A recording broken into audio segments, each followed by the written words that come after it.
اللہ کی پناہ مانگنے کا حکم دیتے تھے. حکم کے الفاظ تو بڑے سخت ہیں. اور حتیٰ کہ صحیح مسلم میں ایک طریق کے اندر آتا ہے کہ طاؤس تابعی جو عبداللہ ابن عباس کے شاگرد تھے، بخاری مسلم کے حدیثوں کے راوی ہیں، وہ یہ کہتے تھے کہ جو شخص ان چار چیزوں کے اگینسٹ تشہد میں اللہ کی پناہ نہیں مانگتا تو میرے نزدیک اسے نماز ہی دوبارہ پڑھنی چاہیے. اتنی سختی. تو بھول چک معاف ہے، پہلے جو کچھ ہو چکا وہ معاف ہے.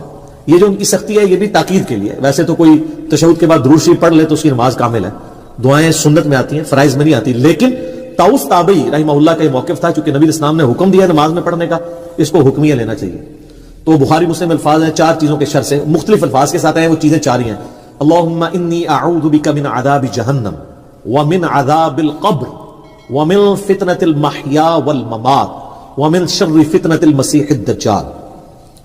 یعنی جہنم کے اگینسٹ اللہ کی پناہ، عذاب قبر کے اگینسٹ اللہ کی پناہ، زندگی اور موت کے فتنے کے اگینسٹ اللہ کی پناہ، اور دجال جس کا دجل سے ایمان والوں کو اللہ ہی بچائے، آمین ثم آمین، اس کے اگینسٹ اللہ کی پناہ.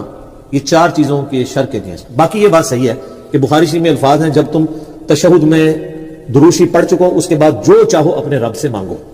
اس کے تحت صرف یہ دعا نہیں، یہ دعا تو ہے ڈیٹم لیول پہ کمپلسری. اس کے بعد آپ کو جو دعائیں یاد ہیں کتاب و سنت میں عربی زبان کے اندر، دعائیں معصورہ ان کو کہتے ہیں، وہ پڑھیں.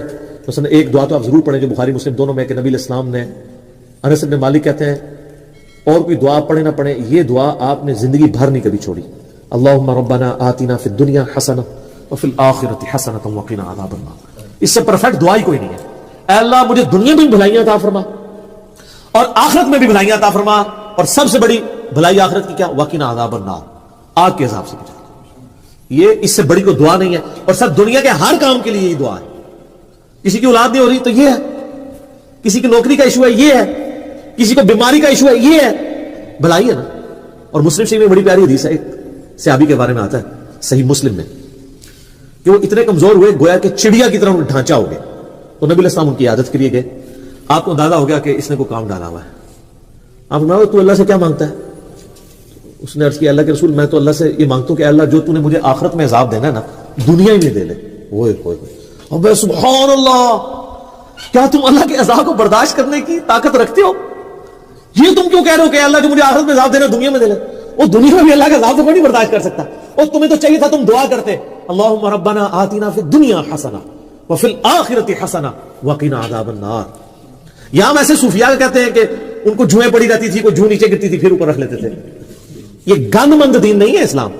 اسلام میں تو یہ ہے کہ آپ